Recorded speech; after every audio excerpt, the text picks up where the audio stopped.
These last few days we've had readings from Maccabees. The Maccabees we've got 4 books. They're not part of the Reformed tradition Bible. We've kept them as Catholics. One of the reasons is that they make reference to eternal life and resurrection. Some of the few examples of that in the Old Testament.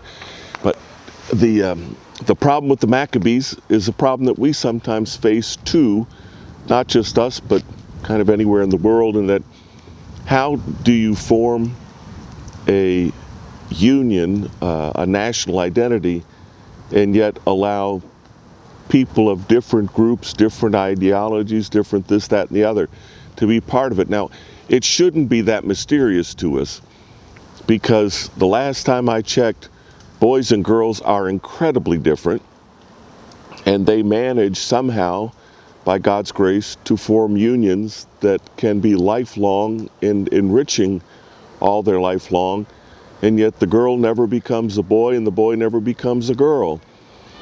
Well, that's what we're facing in the Maccabees, is that the conquerors of the Jewish people at this time want the Jewish people to give up their identity and become like the other.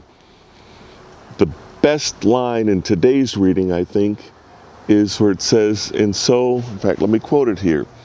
Many who sought to live according to righteousness and religious custom went out into the desert to settle there.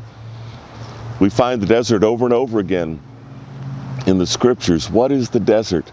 The desert isn't a dry, weary land without water, as Psalm 63 refers to it, but rather it's a symbolic place for where we can gather our thoughts, gather our ideas, and come to know and accept who and what we are. And then we can move ahead with that understanding. In fact, Noah and his family spent 40 days and 40 nights in the ark in a watery desert. So no, it isn't just the lack of water, it's the place of solitude where we can find out who we are and what we really want to be. I had a lovely dinner a couple of weeks ago with a kid who had been one of my first altar services. I say he's a kid, but now he's nearly 50, has children of his own. In fact, I am enjoying immensely because, God bless him, you know, everybody does growing up differently, and this boy was driving his parents crazy. I always thought he was a marvelous child, and he's proven to be so as an adult. But there were some tough years. Well, now he's got 2 of his own, and I think the parents are able in some way to return the favor. But he absolutely adores his children as his parents adored him.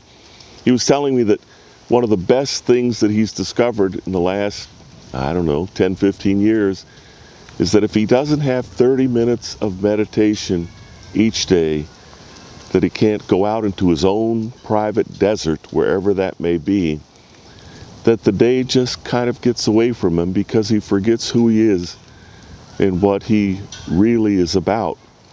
That's the desert. So may we, for these next few days, as we begin to enter the Advent season and the new liturgical year, find a little comfort in our desert and a little orientation of who we are and who we want to be.